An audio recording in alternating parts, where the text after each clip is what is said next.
ಒಂದಿಷ್ಟೇನು ಏನು ಡಿಫ್ರೆನ್ಸಸ್ಸು ವಿರೋಧಿಗಳು ಅವ್ರನ್ನ ಟೀಕಾ ಮಾಡ್ತಾ ಇರ್ತಾರೆ. ಬಿ ಜೆ ಪಿಗರು ಏನಿಲ್ಲ, ಸುಮ್ಮನೆ ಏನೋ ಹೇಳಿದರು, ಈ ಗ್ಯಾರಂಟಿಗಳು ಕೊಟ್ಟಿವಿ, ಹಾಗೆ ಹೀಗೆ 52,000 60,000 ತೆಗೆದಿಟ್ಟಿವಿ ಅಂತ ಹೇಳ್ತಾ ಇದ್ದಾರೆ.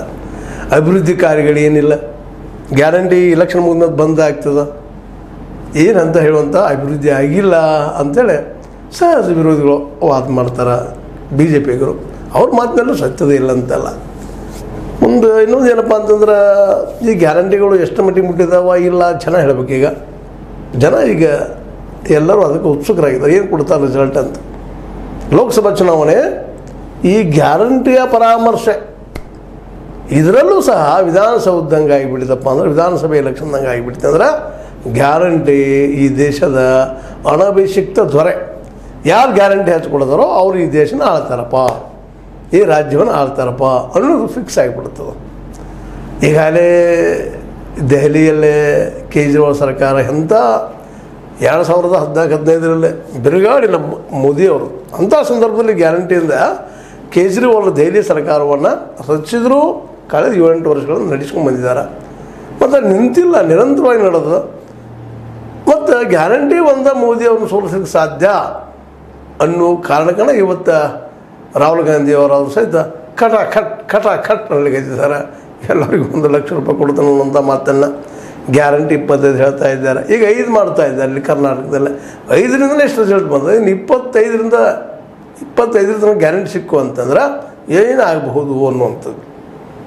ಆದರೆ ಸರ್ಕಾರಕ್ಕೆ ಇದೆಲ್ಲ ದುಡ್ಡು ಎಲ್ಲಿದು ಬರ್ತದೆ ಅನ್ನೋ ದೊಡ್ಡ ಪ್ರಶ್ನೆ ಇದು ಬಿ ಜೆ ಪಿಗರದು ಮತ್ತು ಮೇಲ್ವರ್ಣೀಯ ಜನ್ಯ ಈ ವ್ಯಾಪಾರಿ ವರ್ಗದ. ಯಾಕಂದರೆ ಇವರೆಲ್ಲರ ಅಭಿಪ್ರಾಯದಲ್ಲಿ ಏನಪ್ಪ ಅಂತಂದ್ರೆ, ಈ ಗ್ಯಾರಂಟಿ ಕೊಡೋದು ವೇಸ್ಟ್, ಜನರನ್ನ ದುಡಿಯೋದ್ರಿಂದ ವಿಮುಖ ಮಾಡುವಂಥದ್ದು.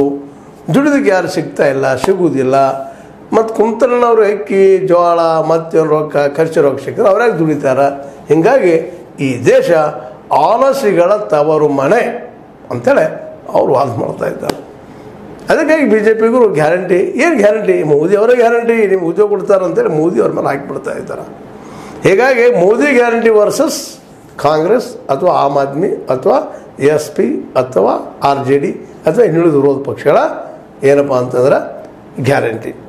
ಇದರಲ್ಲಿ ಯಾರು ಗ್ಯಾರಂಟಿ ಗೆಲ್ತೈತಿ, ಯಾರು ಗ್ಯಾರಂಟಿ ಸೋಲ್ತೈತಿ, ಇನ್ನೇನು ಭಾಳ ದಿನ ಇಲ್ಲ. ಈಗಾಗಲೇ 4 ಹಂತದ ಚುನಾವಣೆ ಆಗ್ಯದ. ಇದು 5ನೇ ಹಂತದ್ದು ನಡೆದದು ಇವತ್ತು. ಇನ್ನು ಮುಂಬರುವ 2 ಹಂತಗಳಿದ್ದಾವೆ. ಜೂನ್ 1 ತನಕ, ಜೂನ್ 1ಕ್ಕೆ ಅದು ಮುಗಿದೋಗ್ಬಿಡ್ತದೆ. ಮುಂದೆ 4ಕ್ಕೆ ಈ ಗ್ಯಾರಂಟಿ ರಿಸಲ್ಟ್ ಬರ್ಲಿಕ್ಕತ್ತದ ರೀ.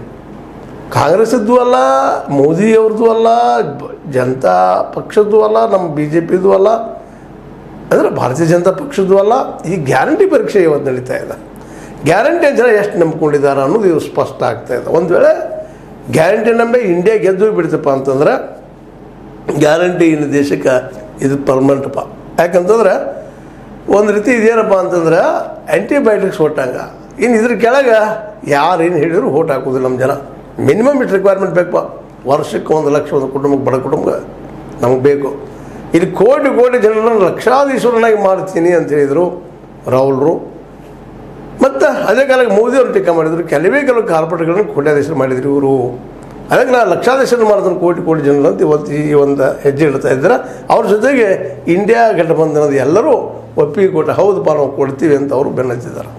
ಹೀಗಾಗಿ ಕರ್ನಾಟಕಕ್ಕೆ ಇದು ಪರೀಕ್ಷಾ ಕಾಲ. 1 ವರ್ಷ ಆಯಿತು ನಡೆಸ್ಕೊಂಡು ಬಂದರು. ಹೆಂಗೆ ನಡೆಸ್ಕೊಂಡು ಏನು ಮಾಡಿದ್ರು ಅದು ಬೇರೆ ವಿಷಯ ಮಾಡ್ತಾರೆ, ಅದನ್ನು ಬೇರೆ ಮಾತಾಡೋಣ. ಬಟ್ ಇದು ಇವತ್ತು ಗ್ಯಾರಂಟಿ ಮತ್ತು ಕಾಂಗ್ರೆಸ್ ಮತ್ತು ಇದು ನಮ್ಮ ಮೋದಿ ಗ್ಯಾರಂಟಿ ಜೊತೆಗೆ ನಮ್ಮ ಕೇಜ್ರಿವಾಲ್ ಗ್ಯಾರಂಟಿ ಎಲ್ಲರೂ ಪರೀಕ್ಷೆ ಆಗ್ತಾ ಇದ್ದಾವೆ. ಇದ್ರಾಗ ಯಾರು ಗೆಲ್ತಾರ, ಯಾರು ಸೋಲ್ತಾರ, ಜನ ಯಾರನ್ನು ನಂಬಿದಾರೆ ಈಗ ಸ್ಪಷ್ಟ ಆಗ್ತದೆ. ಅದೇನೋ ಆಗಲಿ, ಈ 1 ವರ್ಷದೊಳಗೆ ಗ್ಯಾರಂಟಿಗಳಂತೆ 5ರಲ್ಲೇ ಯುವ ನಿಧಿ ಇನ್ನೂ ಸ್ವಲ್ಪ ಸರಿಯಾಗಿ ಆಗ್ತಾಯಿಲ್ಲ, ಉಳಿದೆಲ್ಲ ಮುಟ್ಟಿದಾವ ಅನ್ನೋದು ಭಾಳಷ್ಟು ಜನರ ಅಭಿಪ್ರಾಯ. ಭಾಳ ಜನನೂ ಅದರಲ್ಲೂ ಹೆಣ್ಮಕ್ಕಳು 1 ತಿಂಗಳ 2,000 ರೂಪಾಯಿ ಜೊತೆಗೆ ಬಸ್ನಲ್ಲಿ ಫ್ರೀಯಾಗಿ ಅಡ್ಡಾಡೋದ್ರಿ ಆಲ್ ಓವರ್ ಕರ್ನಾಟಕ. ಬೇಕಾದಾಗ ಎದ್ದು ಹೋಗಲ್ಲ, ಗಾಡಿ ನಿಮ್ಮದು ಆಧಾರ್ ಕಾರ್ಡ್ ತೋರಿಸಿ ನಡಿ ದಿನ ಅಡ್ಡಾಡ್ರಿ. ಮೈಸೂರಿಂದ ಈ ಬೀದರಿಂದ ಮೈಸೂರು ತನಕ, ಅಥವಾ ನಮ್ಮ ಏನಪ್ಪ ಅಂತಂದರೆ ಈ ದಕ್ಷಿಣದ ಭಾಗ ಏನದ, ಉತ್ತರದಲ್ಲಿ ಬೀದರ, ದಕ್ಷಿಣದಲ್ಲ ಈ ಒಂದು ಮೈಸೂರು ದಂಡಿ ಪೂರ ನೀವು ಅಡ್ಡಾಡಿ ಬರ್ರಿ. ಈಗ ಹಿಂಗೂ ಅಡ್ಡಾಡ್ರಿ, ಯಾರೂ ಕೇಳೋಂಗಿಲ್ಲ ನಿಮಗೆ. ಅಂದ್ರೆ ಅಷ್ಟೊಂದು ಅನುಕೂಲಗಳು ಇವತ್ತು ಹೆಣ್ಮಕ್ಳಿಗೆ ಆಗಿಬಿಟ್ಟಿದ್ದಾವೆ. ಹೀಗಾಗಿ ದುಡಿಯೋ ಹೆಣ್ಮಕ್ಳಿಗೆ ಮತ್ತೇನೋ ಆಯಿತು, ದೇವಸ್ಥಾನಕ್ಕೆ ಹೋಗ್ಬೇಕಂತವ್ರಿಗೆ ಎಲ್ಲರಿಗೂ ಒಂದು ರೀತಿ ಏನಾಗಿಬಿಟ್ಟಿದಪ್ಪ ಅಂದರೆ ಇದು ಒಂದು ರೀತಿ ಖುಷಿ ಕೊಡುವಂಥ ವಿಷಯ ಆಗ್ಯದ. ಹೀಗಾಗಿ ಮ್ಯಾಕ್ಸಿಮಮ್ ಹೆಣ್ಣುಮಕ್ಕಳು ಕಾಂಗ್ರೆಸ್ಸಿಗೆ ಮತ ಹಾಕ್ಬೋದು ಅನ್ನೋದು ಕರ್ನಾಟಕ ಜನರ ಅಭಿಪ್ರಾಯ. ಮತ್ತು ರಾಷ್ಟ್ರ ಮಟ್ಟದಲ್ಲೂ ಇದು ನಡೆದದ್ರಿ. ಈಗ ಯಾಕಪ್ಪ ಅಂತಂದ್ರೆ ಈ ಬಿಹಾರ, ಉತ್ತರ ಪ್ರದೇಶ ಇಲ್ಲೆಲ್ಲ ಬಡತನ ಹೆಚ್ಚದ, ಭಾಳಷ್ಟು ಬಡತನ ಅದ್ರಿ. ಇಲ್ಲೇ ಹೆಚ್ಚು ಕಡಿಮೆ ನನ್ನ ಅಂದಾಜಲ್ಲಿ 30% ಅತಿ ಬಡವರು ಉತ್ತರ ಪ್ರದೇಶದಲ್ಲಿದ್ದಾರೆ, 40% ಬಿಹಾರದಲ್ಲಿದ್ದಾರೆ. ಅಷ್ಟೆಲ್ಲ ಜನರು ಒಂದ ಕಡೆ ಆದ್ರೆ ಸಹಜವಾಗಿ ಗೌರ್ಮೆಂಟ್ ಆರಿಸ್ಕೊಂಡು ಬಿಡ್ತದ್ರಿ. ಅದಕ್ಕೆ ಹೇಳಿದ್ನಲ್ಲ, ಮೊನ್ನೆ ನಮ್ಮ ಬಿಹಾರದಲ್ಲೇ ಒಂದು ಜನಗಣತಿ ಮಾಡಿದರು, ಕರ್ನಾಟಕದಲ್ಲಿ ಮಾಡಿದರು. ಆಗ OBC, ದಲಿತ ಮತ್ತು ಇದು ಆದಿವಾಸಿಗಳನ್ನು ಕೂಡಿಸ್ಯಾರ. ಹೆಚ್ಚು ಕಡಿಮೆ 65-80%, 60-70% ಇವರೇ ಬರ್ತಾಯಿದ್ದಾರೆ. ಹಿಂದುಳಿದವರು, ದಲಿತರು, ಜೊತೆಗೆ ಈ ಒಂದು ಗುಡ್ಡಗಾಡದಲ್ಲಿರುತ್ತಿರುವಂಥ ಆದಿವಾಸಿಗಳು, ಅವ್ರ ಜೊತೆಗೆ ಮುಸಲ್ಮಾನರು ಕೂಡಿದ್ರೆ 75-80% ಇವರು ಆಗಿಬಿಟ್ರು. ಇವರೆಲ್ಲ ಬರ್ತಾರೆ ಮ್ಯಾಕ್ಸಿಮಮ್ ಅದು. ಹೀಗಾಗಿ ಇವತ್ತು ಸರ್ಕಾರ ಮೋಸ್ಟ್ಲಿ ಇಂಡಿಯಾದಾಗುವುದು ಅಲ್ಲದ, ಇಲ್ಲಿ ಕರ್ನಾಟಕದಲ್ಲೂ ಈ ಗ್ಯಾರಂಟಿ ಇದು ಯಶಸ್ವಿ ಆಗ್ಯದ. ಹೀಗಾಗಿ ಕರ್ನಾಟಕದಲ್ಲೂ ಸಹಿತ ಈ ಒಂದು ಕಾಂಗ್ರೆಸ್ ಗೆಲ್ಲುವ ಎಲ್ಲ ರೂಪಗಳು ಕಾಣ್ತಾರೆ.